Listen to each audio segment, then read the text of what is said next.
Assalamualaikum warahmatullahi wabarakatuh. Berjumpa lagi di channel Ngaji Ringan. Nah teman-teman, kita sekarang berada di materi ke-52, yaitu cakupan ibadah dalam Islam bagian 1.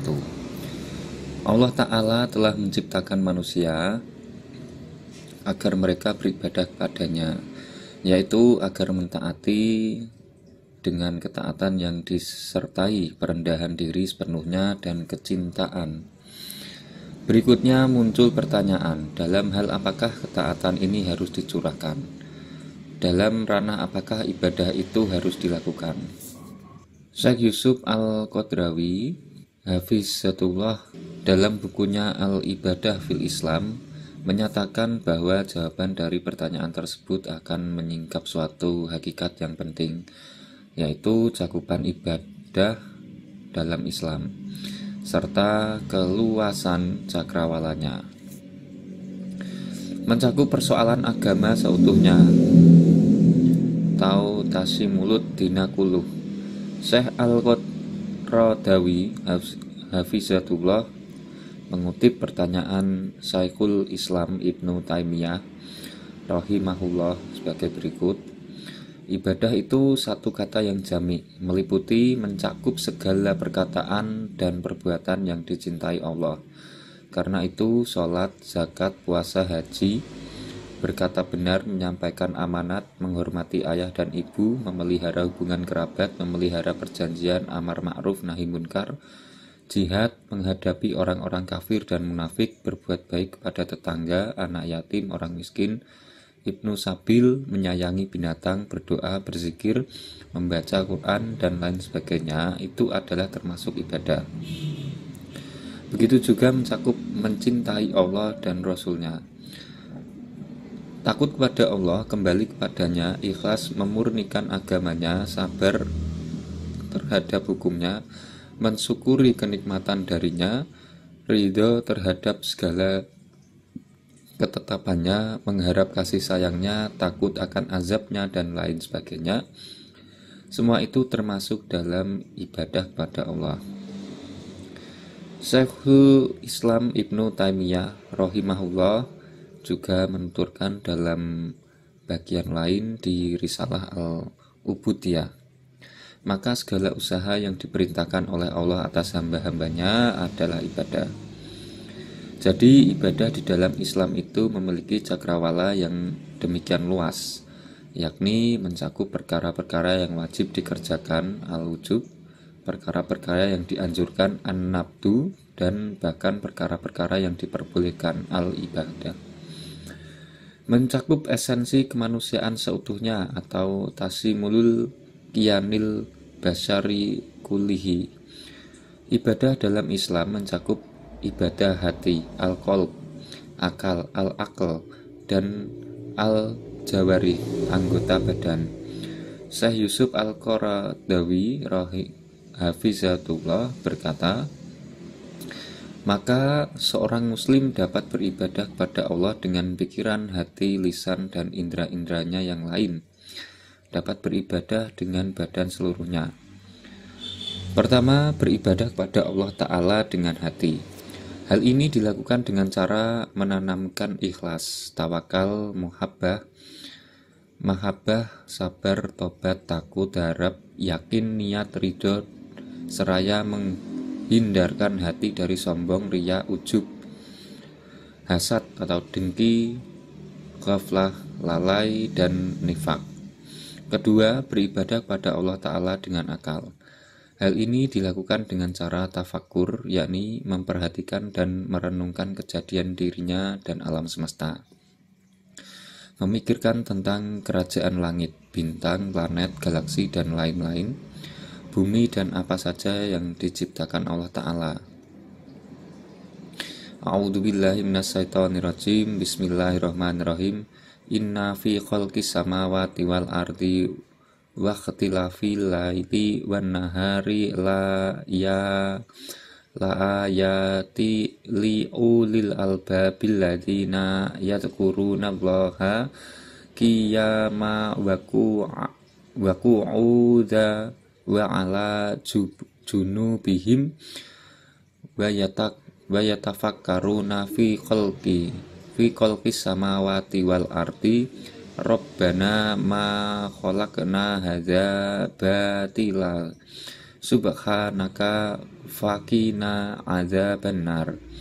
Sesungguhnya dalam penciptaan langit dan bumi dan silih bergantinya malam dan siang terdapat tanda-tanda bagi orang-orang yang berakal, yaitu orang-orang yang mengingat Allah sambil berdiri atau duduk atau dalam keadaan berbaring, dan mereka memikirkan tentang penciptaan langit dan bumi seraya berkata, "Ya Tuhan kami, tiadalah Engkau menciptakan ini dengan sia-sia. Maha suci Engkau, maka peliharalah kami dari siksa neraka." Quran Surat Ali Imran, Quran Surat ketiga ayat 190-191. A'udzubillahi minasyaitonirrajim. Bismillahirrahmanirrahim. Wakil ardi ayatulil mukinina wa fi anfusikum afala tubsirun.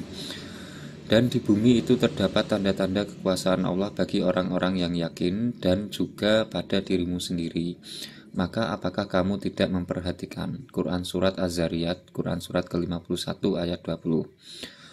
Tafakur juga dilakukan dengan cara mempelajari ayat-ayat Allah Ta'ala dan memperhatikan petunjuk serta hikmah yang terkandung di dalamnya, yaitu dengan memperhatikan kejadian umat-umat terdahulu dan berbagai peristiwa sejarah serta nasihat dan pelajaran yang terkandung di dalamnya. Kitabun a'udzubillahi minasyaitonirrajim. Bismillahirrahmanirrahim. Kitabun anzalnahu ilaika mubarakul li yadzabaru ayatihi waliyatadzakara ulul albab. Ini adalah sebuah kitab yang kami turunkan padamu penuh dengan berkah supaya mereka memperhatikan ayat-ayat dan supaya mendapat pelajaran orang-orang yang mempunyai pikiran. Quran Surat Shad.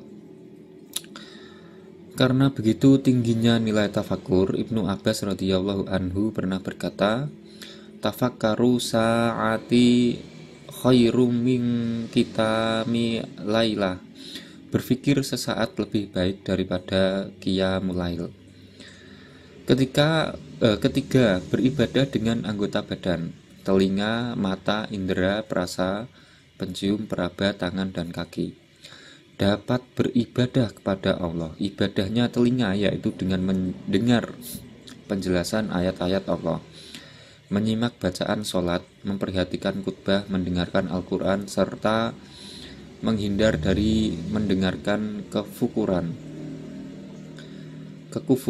mendengarkan rahasia orang lain, mendengarkan suara wanita bukan mahram yang bisa menimbulkan fitnah, mendengarkan hal-hal yang dapat melenakan dari zikrullah, dan lain-lain.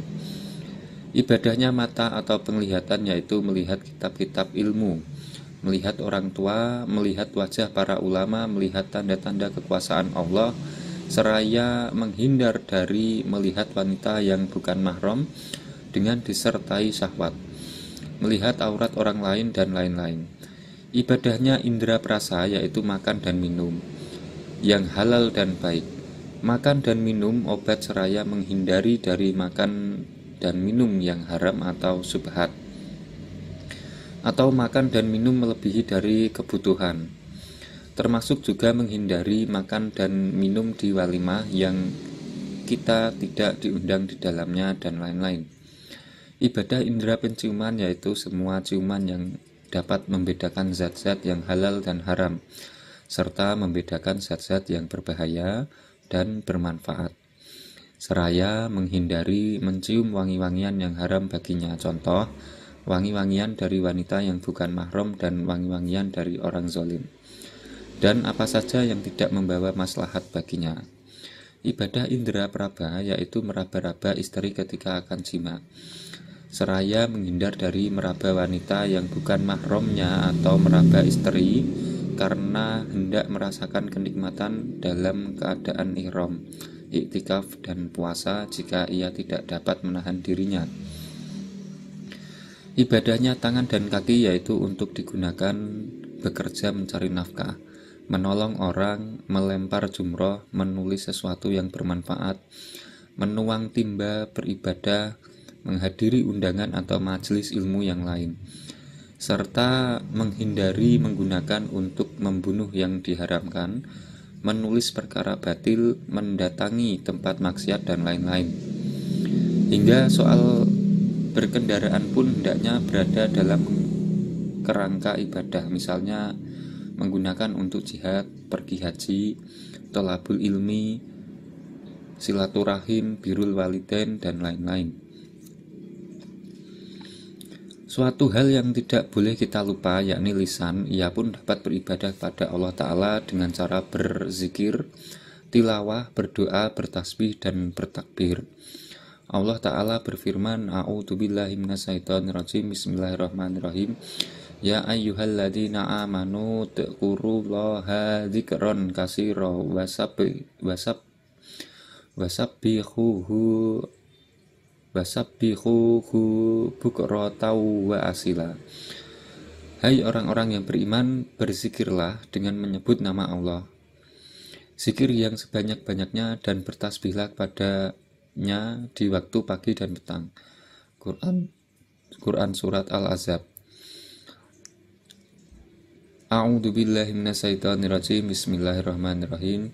Wadhkur rabbaka fi nafsika nadarru'a wa jifatan wa dunal jahri minal qawli bil ghudwi wal asali wala takun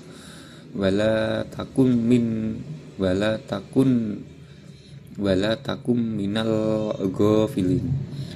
Dan sebutlah nama Tuhanmu dalam hatimu dengan merendahkan diri dan rasa takut, dan dengan tidak mengeraskan suara di waktu pagi dan petang, dan janganlah kamu termasuk orang-orang yang lalai. Quran Surat Al-A'raf. Tentang anjuran membaca Al-Quran, Rasulullah SAW pernah bersabda, Aqra'ul Qur'anu fa'innahu ya'ti yaumal qiyamah safi'an ashabi. Bacalah Al-Quran karena Al-Quran akan datang pada hari kiamat nanti sebagai syafi', pemberi syafaat bagi yang membacanya. Hadis riwayat Muslim. Dari Abdullah bin Busr radhiyallahu anhu, ia berkata, Anna